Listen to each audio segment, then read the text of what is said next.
Hello, and thank you for joining us for today's Idaho Environmental Forum Short. I'm Scott Pugrud, an Idaho Environmental Forum board member, and I'm joined today by fellow IEF board member Braden Jensen.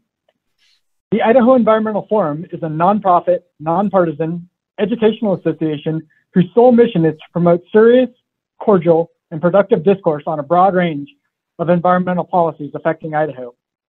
Before we get started, I'd like to thank our sponsors for making this discussion possible.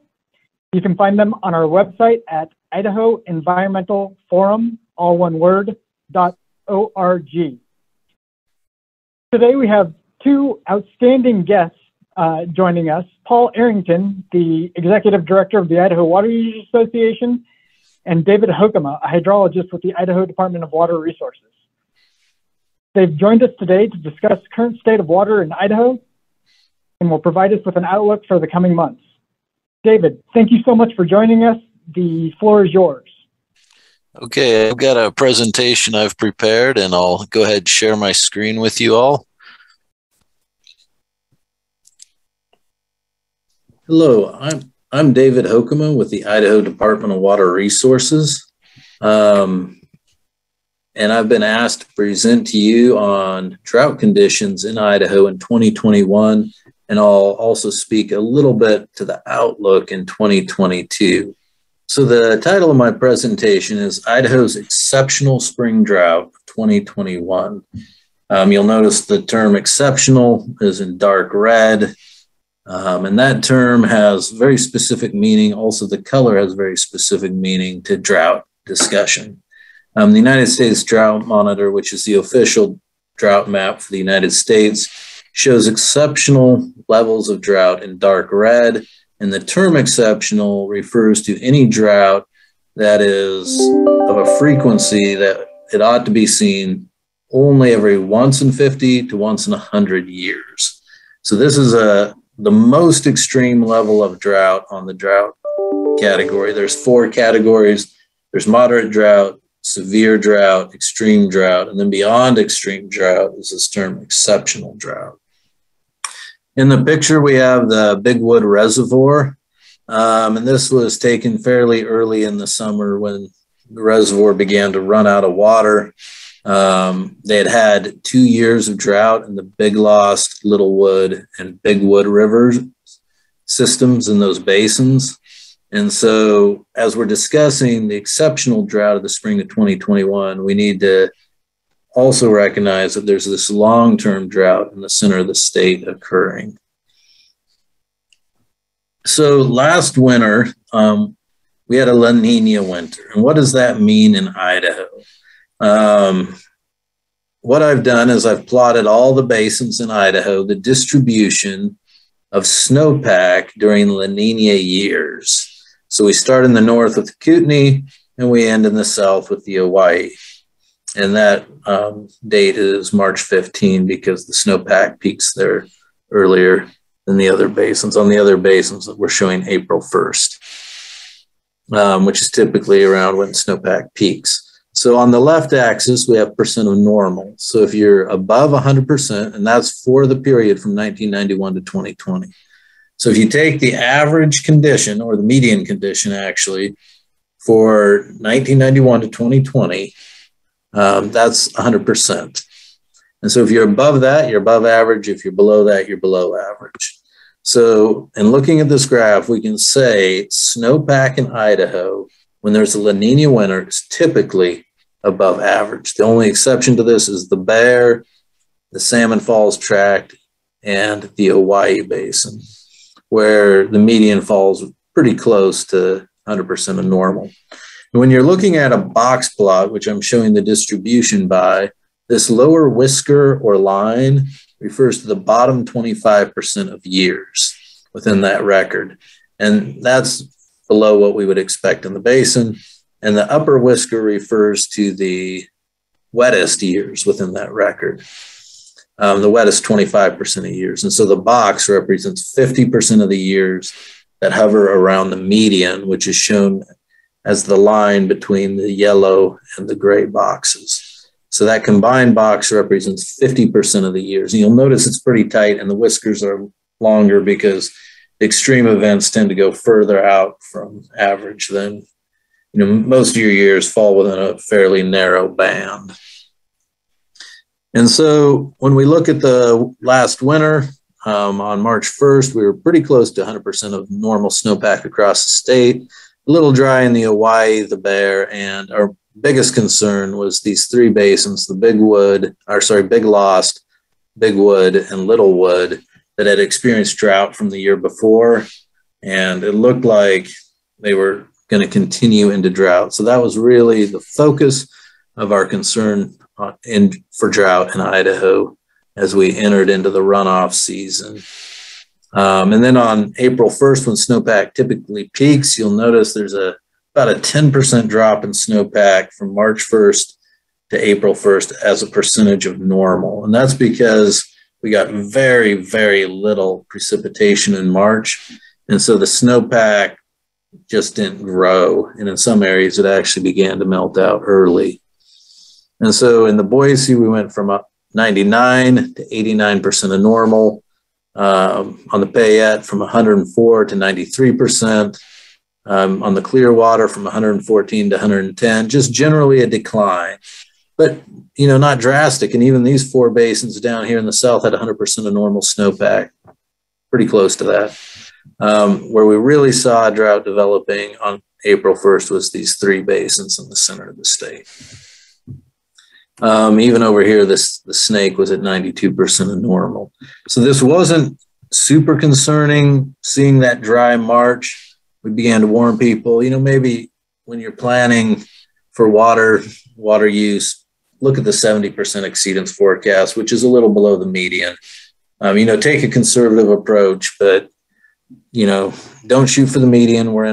We appear to be in a dry spell. Well, we were in a dry spell, an exceptional dry spell, one like we haven't seen since 1924. If you look at all the years from 1895 to the present, only statewide does 1924 have less springtime precipitation. When I refer to springtime, I'm referring to the precipitation from March 1st to July 31st. And so this was our snowpack last year. Here was our concern in these four basins. We actually included the Little Lost Basin as well, since it was so low.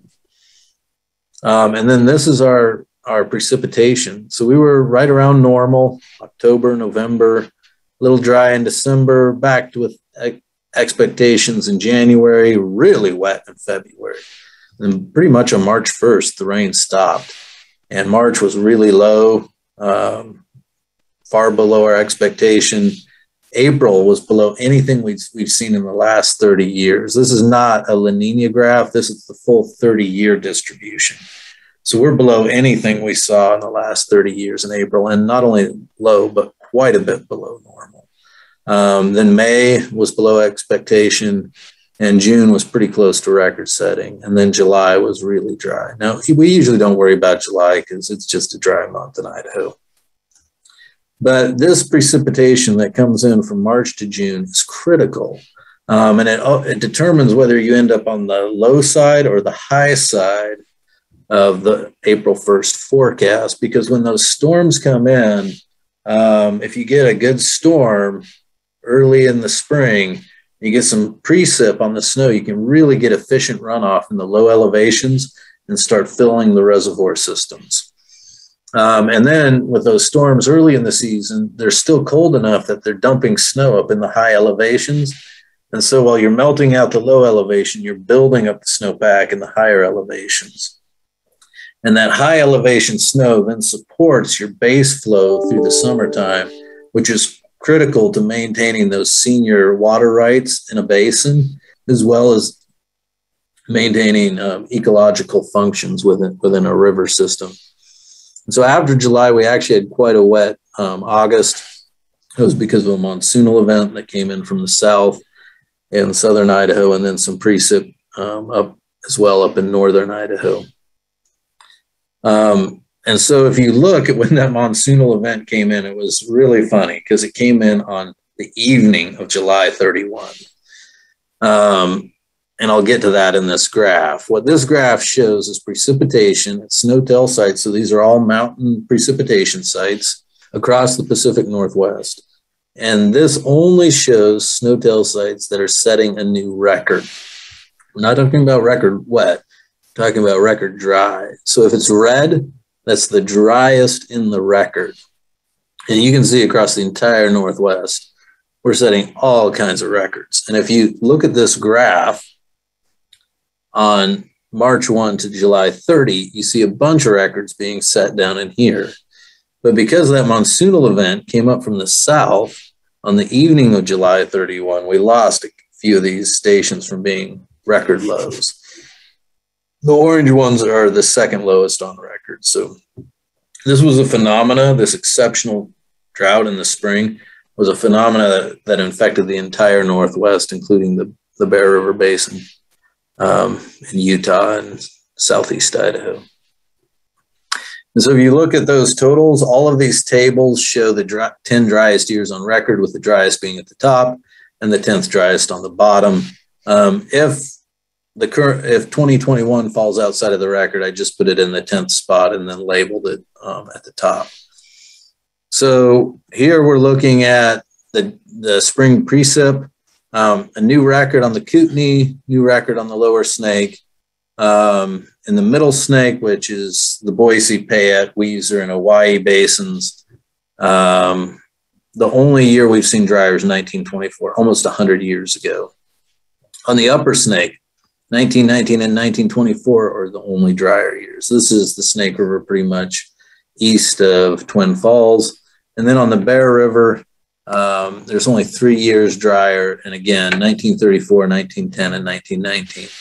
I've grayed out all the years beyond 1940 because for the most part, that's beyond living memory.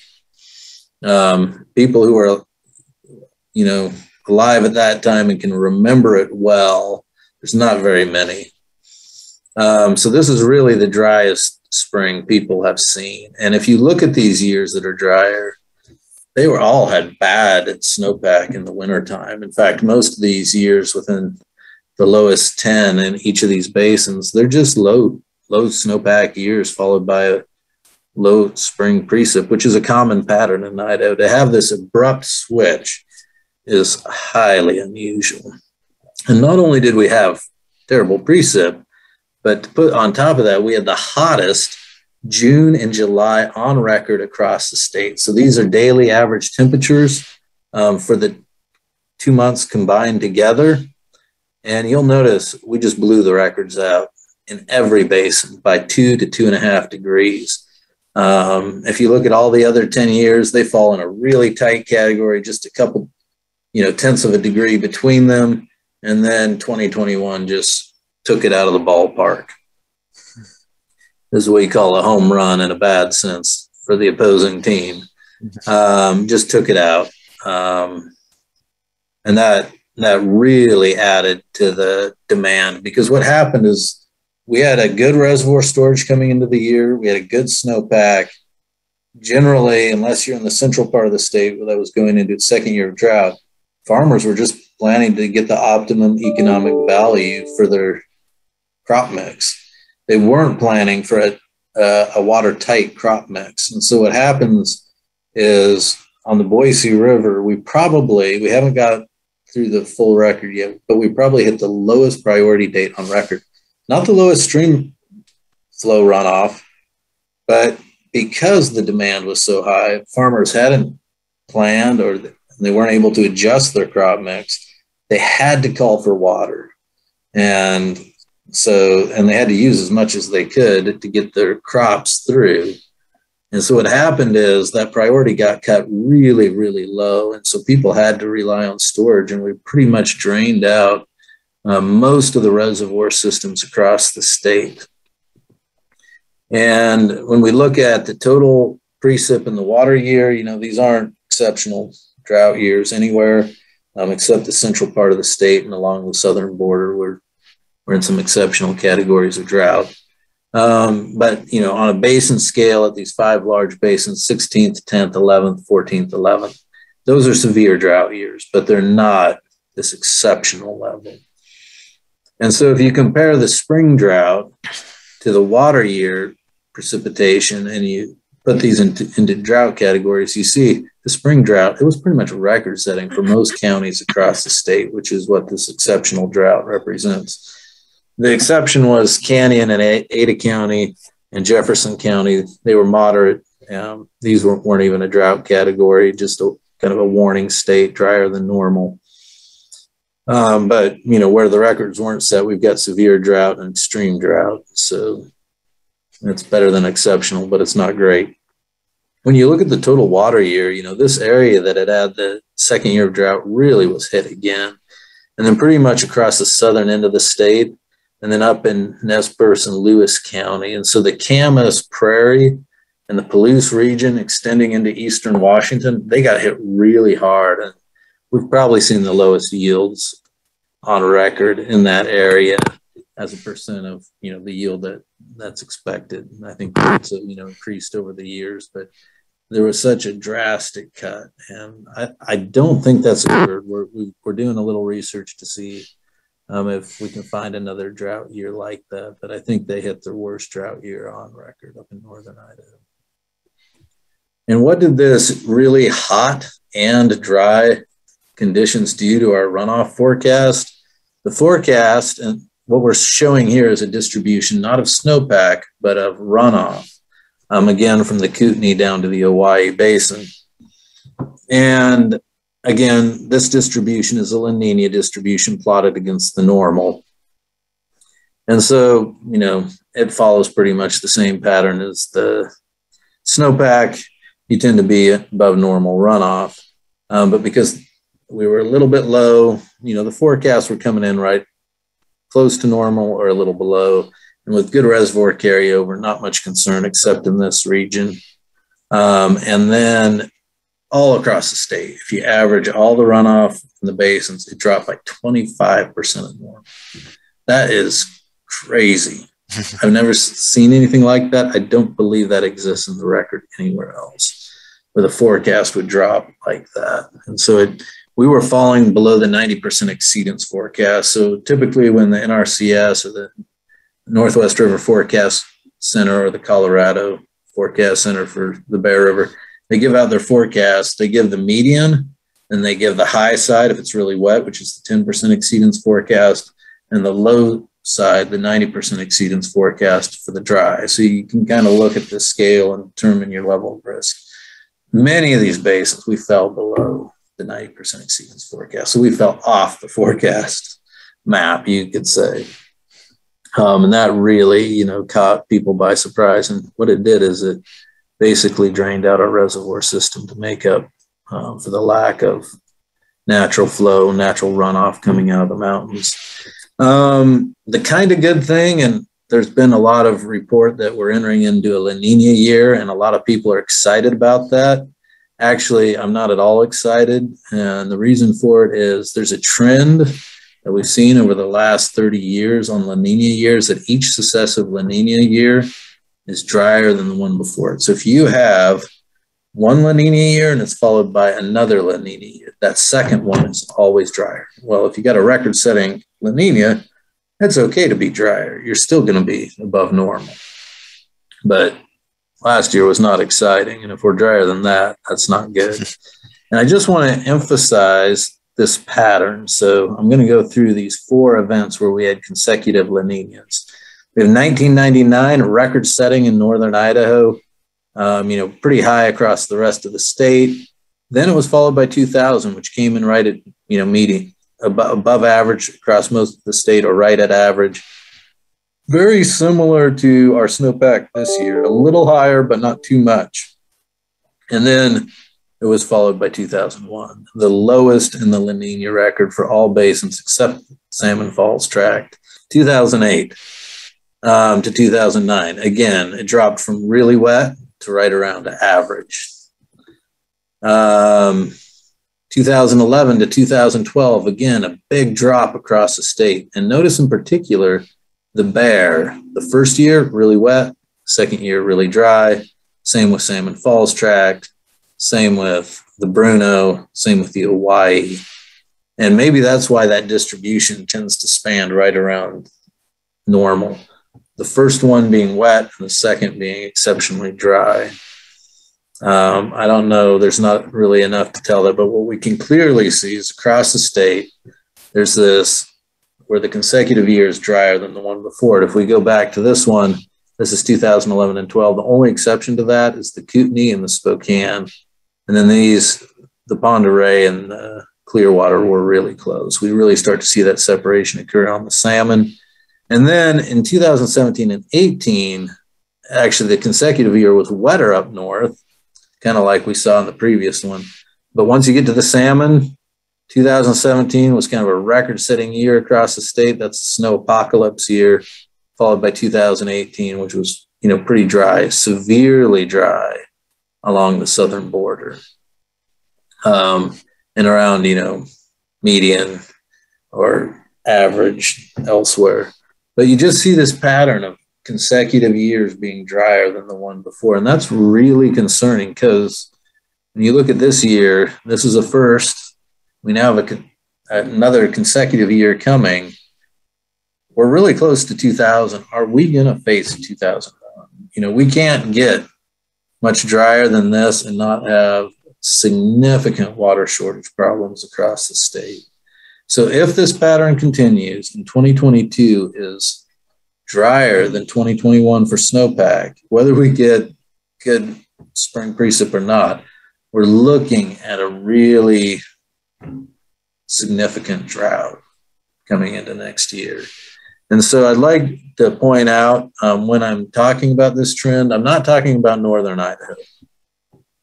Northern Idaho is much more strongly correlated to LaNina. When you have a LaNina, you have a good snowpack. It's really strong. And even in this successive sequence, 2 out of the 4 years, it's kind of mixed. So there really is no trend there. But when you get from the Salmon River south, there's a very clear trend that in the last 30 years, when we've had these consecutive LaNina years, the consecutive years are always drier than the preceding year.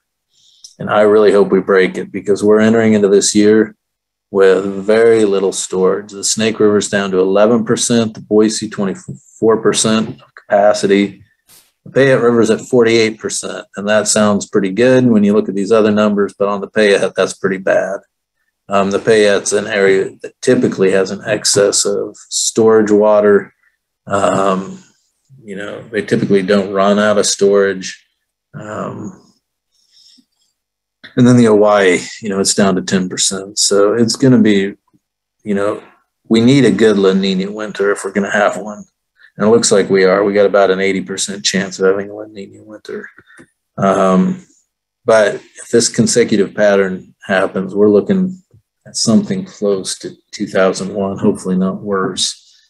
And boy, if we hit that, we're really looking at severe conditions across the state. So I'm hoping the pattern breaks.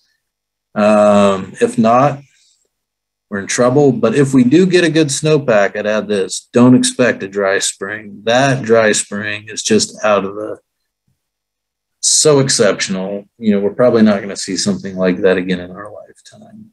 At least I hope we won't. So yeah, if we get a good snowpack, we get it, then we should have pretty good runoff. We may be on the lower side of the forecast, but we're not going to see any kind of 25% drop unless, there's something bigger going on in the atmosphere than we're aware of. Okay, and with that, I'll open it up to questions. Thank you very much.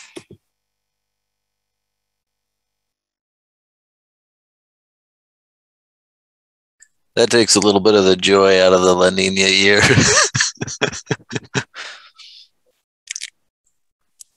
Yeah, I was going to mention, I usually appreciate David and I appreciate his presentations, but right now I'm feeling a little angsty. Paul, if you're ready with your presentation, go ahead. We'll do, happy to. And thank you again, David. I really do appreciate the presentation. a little heavy on that last part about the consecutive LaNina years. And I can tell you, I represent a lot of folks who share your sentiment that we hope that consecutive LaNina year thing doesn't persist. My members are the canal companies, the irrigation districts, groundwater districts, those folks that manage water delivery and administration issues in our state. And this last year has turned us pretty superstitious. My folks are out looking at the fuzz on caterpillars and where the hornets are building their nests, all different things that give an indication for how wet the winter may be. Because for us here in Idaho, as you saw, this year was one for the record books. I just pulled this map up today just to get an indication of kind of where drought persists. When we talk about what was the impact of this drought year on water users, I think the discussion will divide it into two groups. Those groups that were able to rely on a reservoir system, and what you'll see in those areas, if they had a reservoir system, there were varying levels of pain. But overall, by and by, they were mostly able to get through much of the season and get some crops out. And then those without a reservoir system, and that's where you really felt a lot of pain in some of our areas. So we'll kind of walk through some of these reservoir systems and what happened this year and what folks are looking for next year, and then end by talking about some of those other areas. First, we'll talk about the Upper Snake, and David just talked about this. They're at about 11% roughly right now, given some moisture and other things. They anticipate by the end of the season, they'll be around 14 to 17%, roughly speaking. But here's kind of a visual representation of the system. You can see some of these littler reservoirs up here they still have over half or about half of their water, but these workhorses, Jackson, Palisades, and American Falls, are just empty. They're very, very low. Well, when we came into this season, we had some good carryover water that was left over last year that was able to be carried over in these reservoirs into this year. And because of that carryover, these districts, these entities, for the most part, were able to make it through the year. In fact, most of the districts on the Upper Snake made it through about mid-October before they shut off. Some varied. There were some maybe localized differences, but they were able to make it through the year and salvage crops. Overall, they were about 30 days ahead of schedule on their use of storage. They usually don't go on storage sometime till middle or latter part of July. Because of that extreme heat, as early as June, folks started drawing on their storage. They'll have, sorry, I forgot to fill in that spot. They'll have about 15% carryover this year, which is much less than normal. They're usually in the 30 to 40% range on carryover. So they really sucked that dry. And so if we have just an average winter this year, they'll get close to filling, but there will probably still be some localized limitations next year on the use of water. If we have an above average winter, we need an above average winter with at least a normal spring, not one of these dry, crazy springs, in order to fill the system. And filling that system, filling up all those reservoirs back up, over 4 million acre feet of storage, is what we need to make sure that next year the farmers can plant the crops they need to plant to get them to market. The other kind of thing that's interesting on the Upper Snake that really plays into all of this is recharge, and really overall the issue of the settlement agreement in 2015 and the efforts of surface and groundwater users to restore, replenish, and sustain those groundwater resources in the Upper Snake. Again, in 2015, a settlement agreement was reached with surface and groundwater users to settle a decade of litigation. It had actually been going longer, the fights, but really a decade of intense litigation. It established benchmarks for restoring the aquifer levels, one for 2020, 23, and 26. In 2020, we met that first benchmark pretty easily, and we were well on track to meeting the 2023 benchmark. However, we get to this year, and as you can see, we had a little dip in this trend line. And when you pair a little dip in the trend line with the year we had as terms of temperature and water, that really has raised a lot of concern and a lot of questions. A lot of folks are talking. We go into the spring and folks were recharging because we had a decent snowpack. It looked like we were going to have enough water. Well, then things turned south pretty quick and recharge stopped. And it is highly unlikely that any additional recharge will happen this fall. There's really no water to do it with. And so even if there was water users are going to be hesitant to recharge. They're going to be hesitant, not knowing what this year is going to bring. And if they'd have listened to David's talk just a few moments ago, they definitely would be concerned and be holding up and making sure that they have enough water. And so there's these lingering questions of what does this mean for the long-term effect of that agreement of parties. Parties are committed to continuing to work together, but how do we do that moving forward? There are conversations going on about that and ways to develop and ongoing efforts to look to expand cloud seeding, recharge, and other tools that we have in our toolkit to address water sustainability. Big issue up there in the Upper Snake. This teacup, we call these the teacups. This teacup, the bottom half here is the Boise River, and this is the Payette River. Again, you saw the numbers earlier, a little visual representation. We're about 24% in the Boise, and they're about half full in the Payette. The Boise was dry. They were similar to the Upper Snake. They had enough carryover to make it through much of the year. Most of the Boise River Canal shut off on September 15th, which is about a month earlier than usual.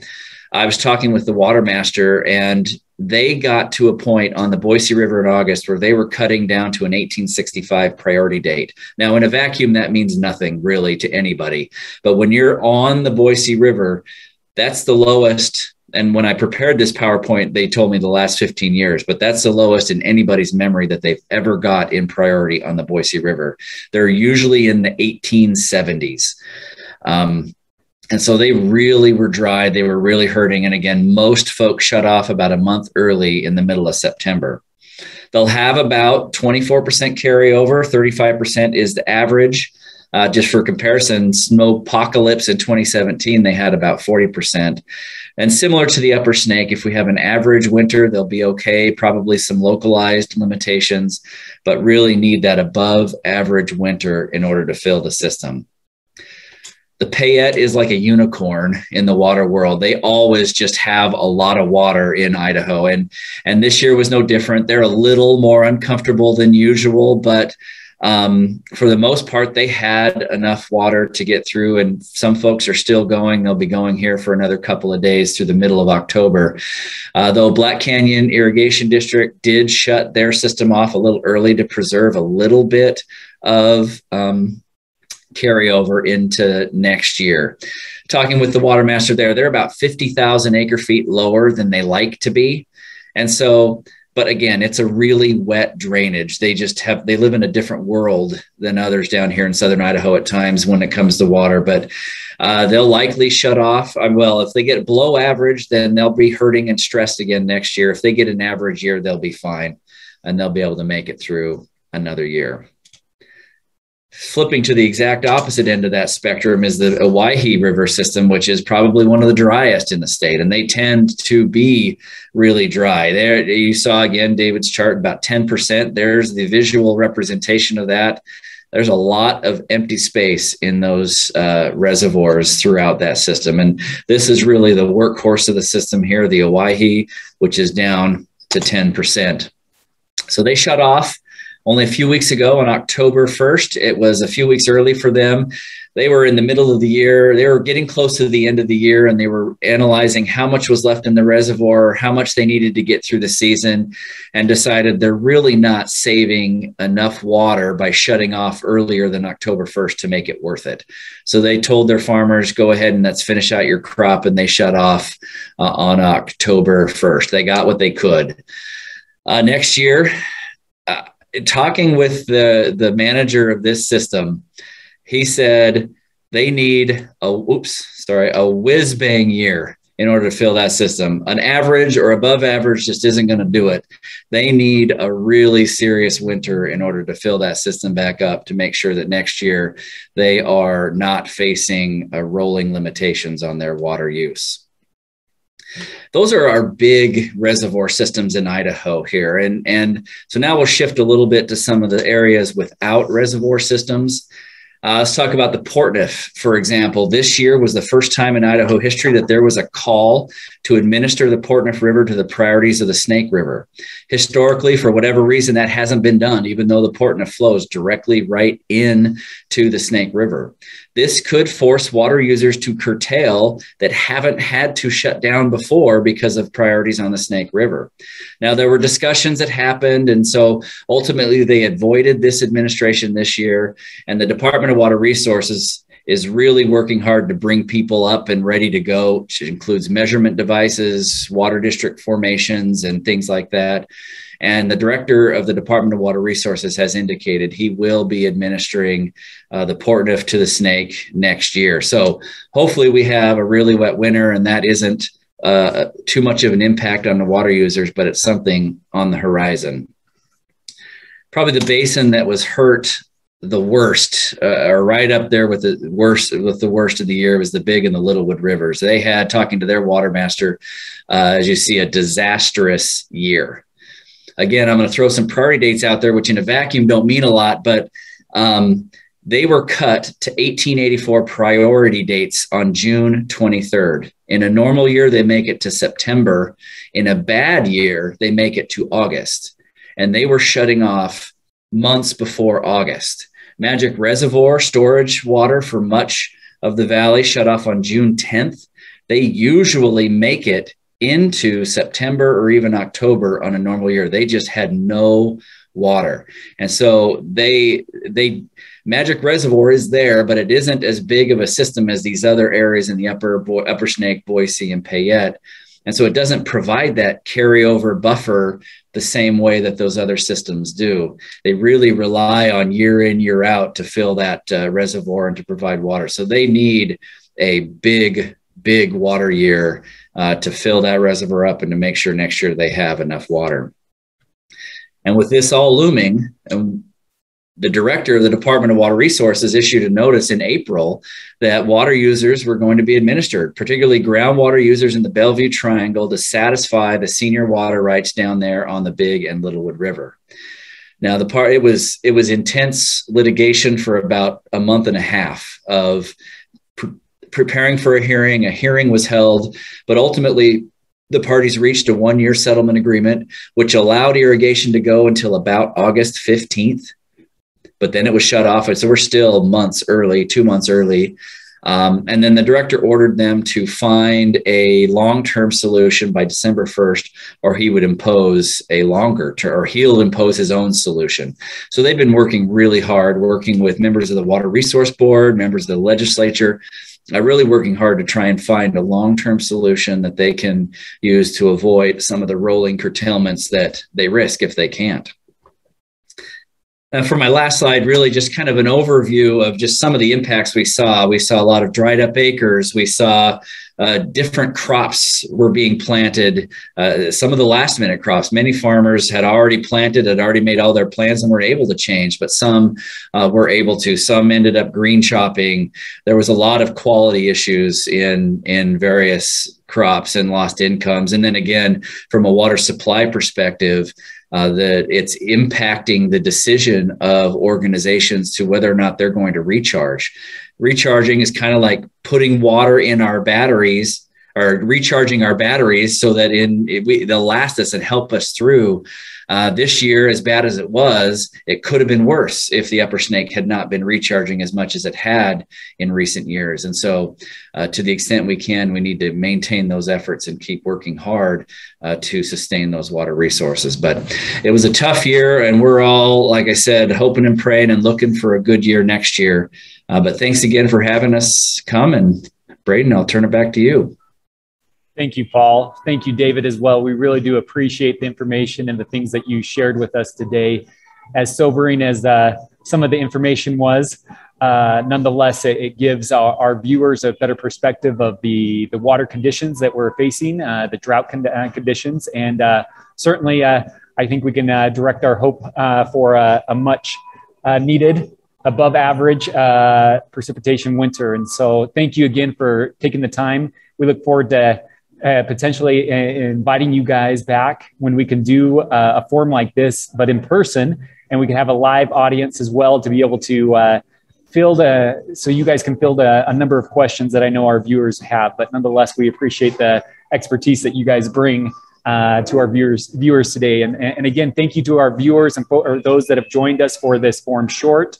If any of you that are viewing this have any ideas for a future forum, feel free to let us know. Send us an email at ief@idahoenvironmentalforum.org, and we'd love to hear what your ideas are. We want to make sure that we are addressing the topics that our audience are most interested in.